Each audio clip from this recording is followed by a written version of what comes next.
Hello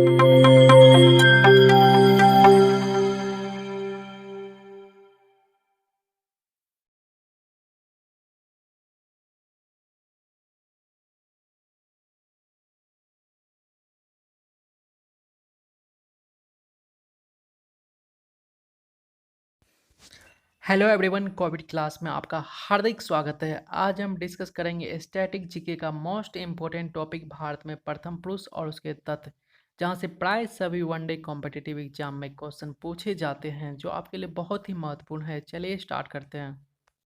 Bharat का प्रथम governor general Bharat का प्रथम governor general lord William Bentinck है, जिसका जन्म 14 सितंबर 1774 को बकिंगम शायर में हुआ था और इसकी मृत्यु 17 जून 1839 को पेरिस में हुई थी। इसने बहुत सारे सामाजिक सुधार किए। 1829 ईस्वी में सती प्रथा का अंत किया, 1830 ईस्वी में ठगी प्रथा का अंत किया और 1835 ईस्वी में कलकत्ता मेडिकल कॉलेज की स्थापना की। भारत का अंतिम गवर्नर जनरल और प्रथम वायसराय भारत का अंतिम गवर्नर जनरल और प्रथम वायसराय लॉर्ड कैनिंग है। लॉर्ड कैनिंग भारत के प्रथम वायसराय थे और गवर्नर के रूप में उनका कार्यकाल 1856 से लेकर 1862 तक रहा। 1857 ईस्वी की क्रांति का सफलतापूर्वक दमन इसी ने किया था। स्वतंत्र भारत का प्रथम गवर्नर जनरल और भारत का अंतिम वायसराय स्वतंत्र भारत का प्रथम गवर्नर जनरल और भारत का अंतिम वायसराय लॉर्ड माउंटबेटन है। इसका वास्तविक नाम Louis Francis Albert Victor Nicholas है। इसका जन्म 25 जून 1900 ईस्वी को हुआ था और इसकी मृत्यु 27 अगस्त 1979 ईस्वी को हो गई। स्वतंत्र भारत का प्रथम और अंतिम भारतीय गवर्नर जनरल स्वतंत्र भारत का प्रथम और अंतिम भारतीय गवर्नर जनरल चक्रवर्ती राजगोपालचारी है, जिसका जन्म 10 दिसंबर 1878 को मद्रास प्रेसिडेंसी में हुआ था और इसे 1955 ईस्वी में भारत रत्न से सम्मानित किया गया और इसकी मृत्यु 17 दिसंबर 1972 ईस्वी को हो गई। भारत का प्रथम राष्ट्रपति डॉक्टर राजेंद्र प्रसाद है। इसका उपनाम देश रत्न। इसका जन्म 3 दिसंबर 1884 को बिहार के एक छोटे से गांव जीरादेई में हुआ था। इसकी मृत्यु 28 फरवरी 1963 को पटना बिहार में हुआ था। यह संविधान सभा के अस्थायी अध्यक्ष चुने गए थे। वर्ष 1962 में भारत रत्न से इसे सम्मानित किया गया। 1934 में यह भारतीय राष्ट्रीय कांग्रेस के अध्यक्ष बने। इंडिया डिवाइडेड और सत्याग्रह एट चंपारण इसकी महत्वपूर्ण पुस्तक है।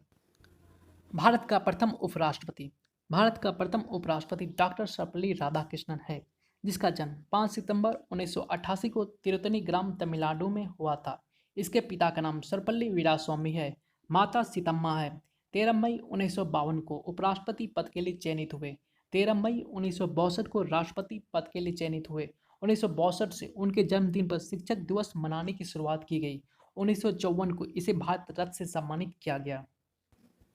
भारत का प्रथम प्रधानमंत्री पंडित जवाहरलाल नेहरू। इसका पूरा नाम जवाहरलाल मोतीलाल नेहरू। इसका जन्म 14 नवंबर 1889 को उत्तर प्रदेश के इलाहाबाद में हुआ था।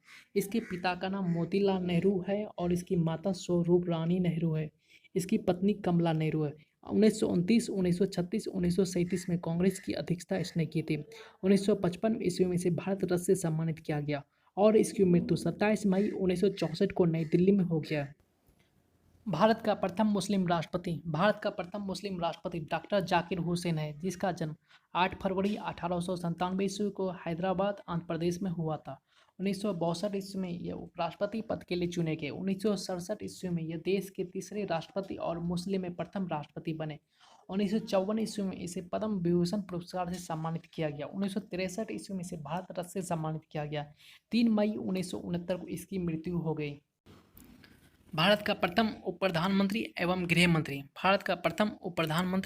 गृह मंत्री सरदार वल्लभ भाई पटेल है, जिसका जन्म 31 अक्टूबर 1875 को नाडियाड गुजरात में हुआ था और इसके पिता का नाम झावर भाई पटेल है और माता लाड़ाबाई।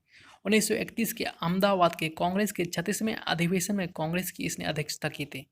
1991 में मरणोपरांत इसे भारत रत्न से सम्मानित किया गया। इसकी मृत्यु 15 दिसंबर 1950 को बम्बई में हो गया। 31 अक्टूबर 2014 को इसके जन्मदिन को राष्ट्रीय एकता दिवस के रूप में मनाए जाने लगा। भारत का प्रथम शिक्षा मंत्री अबुल कलाम आज़ाद है, जिसका जन्म 11 नवंबर 1888 को मक्का सऊदी अरब में हुआ था और इसकी मृत्यु 22 फरवरी 1958 ईस्वी को हुई थी। 1923 ईस्वी में सबसे कम उम्र के भारतीय राष्ट्रीय कांग्रेस के प्रेसिडेंट बने। 1992 ईस्वी में मरणोपरांत इसे भारत रत्न से सम्मानित किया गया। भारत के केंद्रीय मंत्रिमंडल से इस्तीफा देने वाले प्रथम मंत्री। भारत के केंद्रीय मंत्रिमंडल से इस्तीफा देने वाले प्रथम मंत्री श्यामा प्रसाद मुखर्जी है। श्यामा प्रसाद मुखर्जी ने 1950 ईस्वी में केंद्रीय मंत्रिमंडल से इस्तीफा दिया था। श्यामा प्रसाद मुखर्जी का जन्म 6 जुलाई 1951 ईस्वी में कलकत्ता में हुआ था और उसका मृत्यु 23 जून 1953 ईस्वी में कश्मीर कारावास में हुआ था। 31 अक्टूबर 1951 को भारतीय जनसंघ की स्थापना की। 1952 ईस्वी में इसे भारतीय जनसंघ का अध्यक्ष बना दिया गया। अगर ये वीडियो आपको अच्छा लगा हो तो प्लीज़ लाइक करें, सब्सक्राइब करें और शेयर करें। आपका लाइक और सब्सक्राइब ही हमारे लिए मोटिवेशन है। जय Hind, have a good day.